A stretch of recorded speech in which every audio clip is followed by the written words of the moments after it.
You're about to take a deep dive into one of the biggest true crime cases in the universe, or at least on our part of the planet. From the Hidden Killers podcast and True Crime Today. All right, so today we're really diving into a mystery that's both captivating and really unsettling.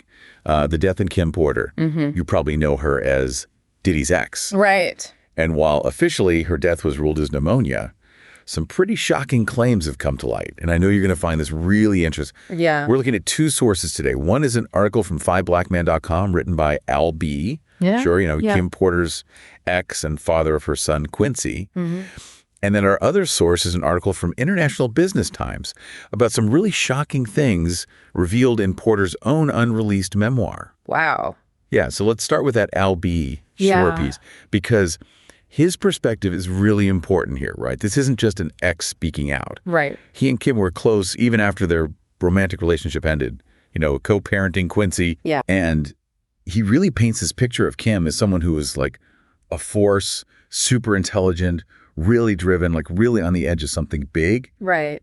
Which makes his accusations even more intense, It's true. And these aren't just the words of like a bitter ex or something, so clearly speaking from this place of like really deep personal loss, but also this deep love for Kim. Yeah. And I think it just kind of reminds us that with sudden deaths, especially high profile ones, people really start to search for answers, trying to make sense of something that just feels impossible to understand. Yeah.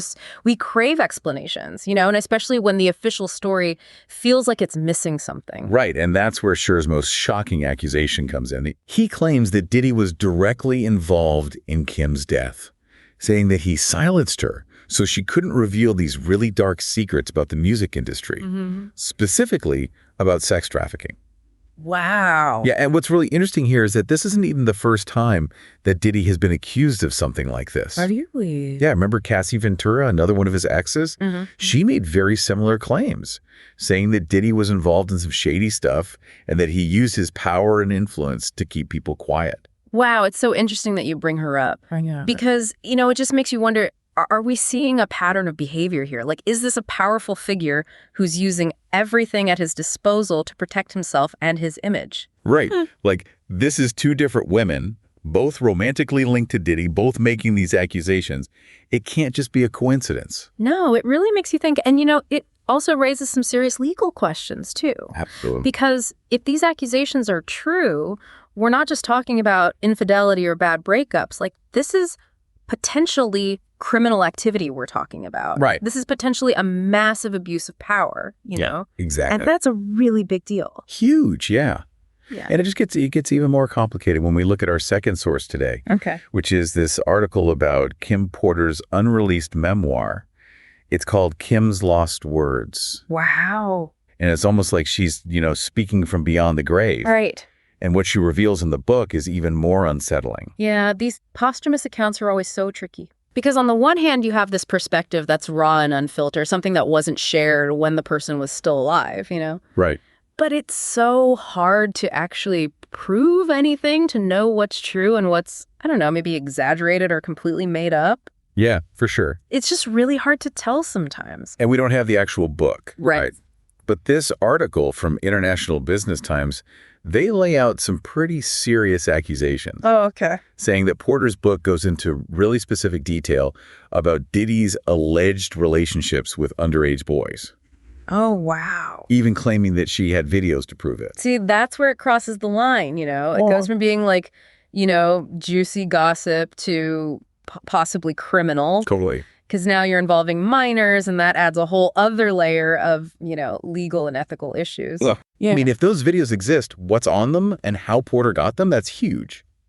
Yeah, it's kind of mind-blowing, you know? Like, this isn't just about Diddy's personal life anymore. It's about potential abuse and exploitation. Exactly. And then the article mentions this, like, chilling detail. Okay. About Kim's alleged final memoir entry, written right before she died. And she just writes, "He got me."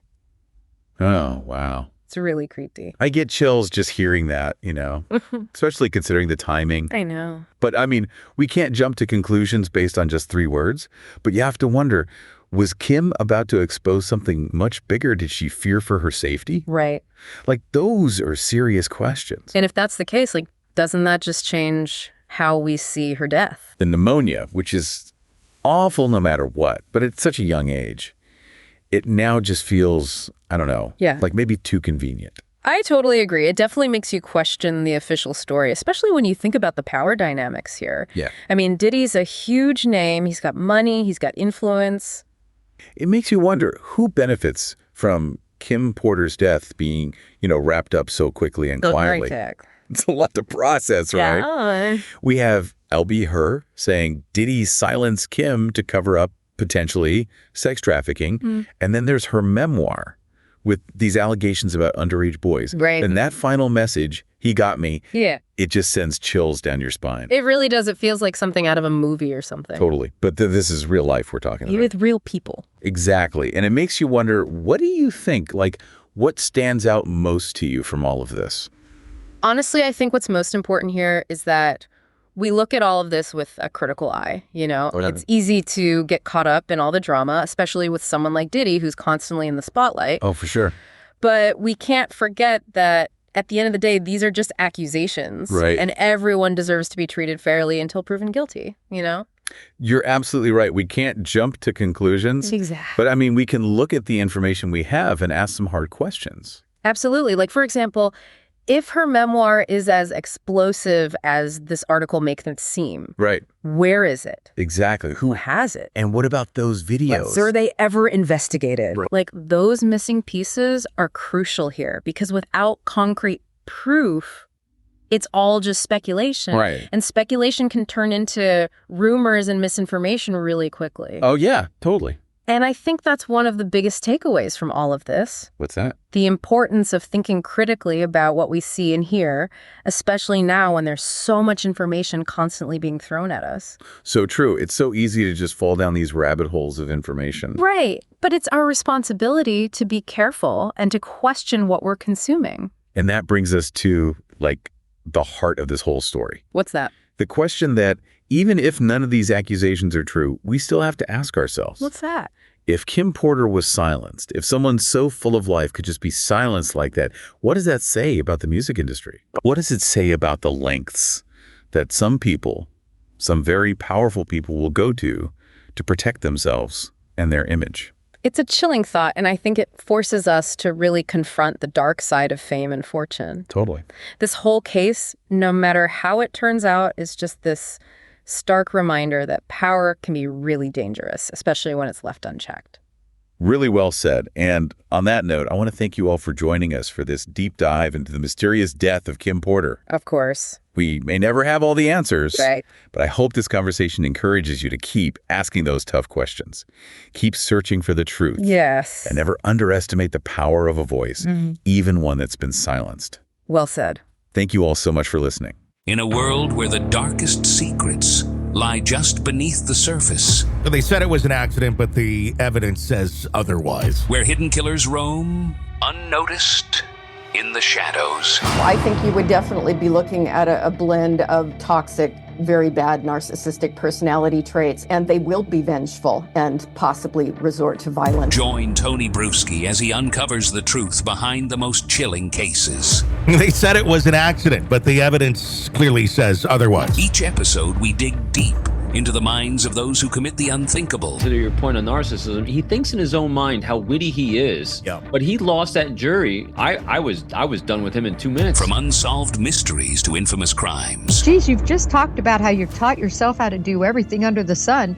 I bet you did a YouTube video, how to best kill somebody with a knife. Hidden Killers with Tony Bruschi takes you where few dare to go. How does someone with such a dark secret go unnoticed for so long? With multiple new episodes every single day. We're not just telling stories, we're seeking justice. Listen now on Apple Podcasts or wherever you get your podcasts. Just search for Hidden Killers with Tony Bruschi.